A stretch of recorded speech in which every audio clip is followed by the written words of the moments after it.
Imagine if you could have the powers of a literal god and be able to stop time whenever you want. Well, that's exactly what I'm going to be teaching you today. So I'm going to be teaching you how to make your very own time stop ability. But how do you actually add this to your game? Well, simply go to this video's description, press the link, from there you're basically going to get a model, go to your toolbox inside of your inventory, you're going to have this time stop kit. Now, if this thing doesn't appear, be patient, because Roblox kinda just likes firing the AI slop instead of helping the server architecture, so this thing is going to appear faster in your inventory. I'm sorry for that, it's not my fault, it's just Roblox being Roblox, a greedy corporation that is. I'm going to be dragging this folder inside of the replica storage, and why do we do this? Well, because this folder stores the events which need to be visible for both the client and the server, and the visual effects which are just replicated onto the client, and it also contains our time stop ability module. Without this, the ability would not exist. Alright, and this script on its very own, it's useless, like it's not going to do anything, so you just need to reference it in other scripts. And by the way, you guys can configure this however you want, paste some animations, change some cooldown durations. Yeah, this stuff is quite easy to do. Like, I'm just going to be changing my sphere size to something like, I do not know, 75, and make the time stop duration a little bit longer, like 15 seconds. But we're actually interested in just one function, which is called activate, which is basically just the function that activates this time stop ability. Like, come on, it's quite trivial and logic. Alright, what this function is going to do is basically going to create a huge sphere, which is basically going to be the time stop hitbox, like right here. You guys can see it, and it's not visible for the players, as it has the transparency one. This one is just used for the logic, and what this thing is going to do is basically going to freeze anything called right inside of it in the first part.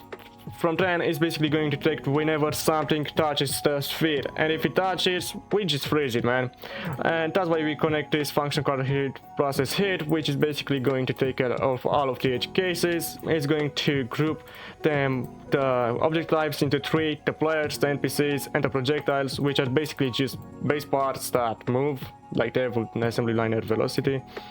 Alright, and let me just show you what this freeze target function does really quick. Is right here. It's basically going to do one thing really. It's basically going to detect if the target part is a projectile. If it's a projectile, then it's going to anchor the hit part and store the velocity of that part into a table. Why? So whenever we unfreeze it, then it's basically going to re-get his initial velocity, so it can move the same way again. That's the whole freeze illusion. You just anchor a bunch of parts, and for the players and NPC, we're just going to anchor hit their humanoid root part, but that's not everything. We're also going to pause all of their animations, so it actually creates that illusion that a player is freezed. And we're basically going to set its walk speed and jump power to 0. Again, we're just going to be storing all of these variables inside of a table, so we can resume it later on. And then we just discard them from the table because it's no longer freezed. And this is basically what a model does. But what I want you to just remember is that whenever you're using this model, you must also, okay, did I just say model? No, it's module. Whenever you're using this module, always paste the target position from the server, like I did in this script example, which is basically going to activate for a certain position of a player.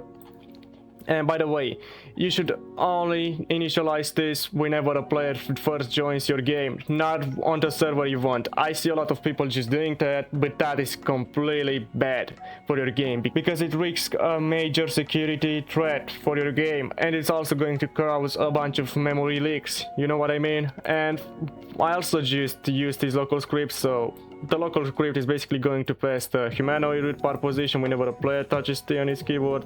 Yeah, this thing is not really complicated. Okay, let's just continue our setup. Then you want to drag this script inside of the server script service, and this local script goes inside of starter player scripts. Now, to actually test this, I'm going to be grabbing a freaking throwing knife. Let me just get a drooling zombie. Alright, looking good. Okay, let me just clone so you guys can see that it works with multiple models and how well this time stop ability works. Whoa, whoa, whoa, whoa, whoa, whoa, whoa. Alright, they are already after me. Like, come on, let me just close the UI, Roblox. Okay, this is just Roblox working against me. But, okay, I kind of want to swap that. Boom. I activate this ability, they are all freezed. Okay, except for some, which for some reasons their animation hasn't been freezed. And I'm going to throw a bunch of knives. Oh, that's not because of my time stop ability. Yeah, that thing is rather because of how this thing was coded, like it is some legacy code, I guess.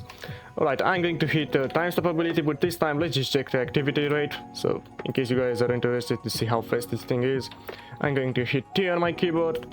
And as you can see, the activity is somewhere near 0, I guess. Yeah, we're gonna get it. You're going to get it. And boom.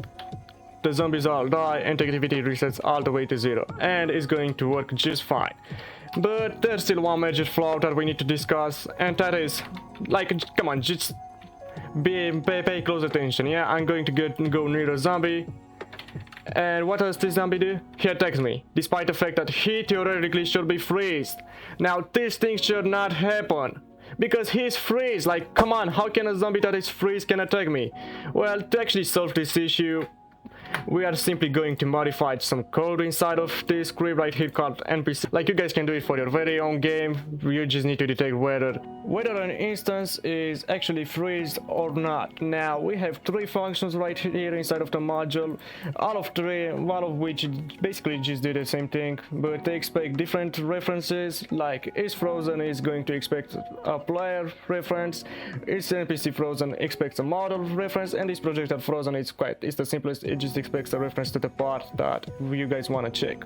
And all 3 of these are going to return a bool value. Basically, it's going to detect whether that instance is present inside of the checked frozen tables, and is going to return a true if that reference is actually freezed, or a false value in case that instance isn't actually freeze. Alright, so I'm going to be referencing my time stop ability module so I can use this function right here.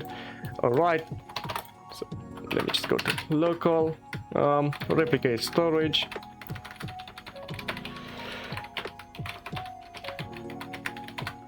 getting a service. Alright, looking good. And I also need this folder right here.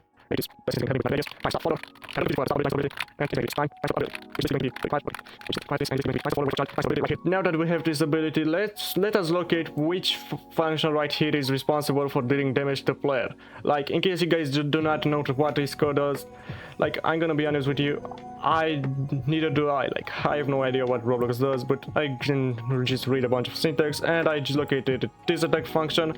So we are going to be getting right into it. Oh, it's right here. So what do we need to do?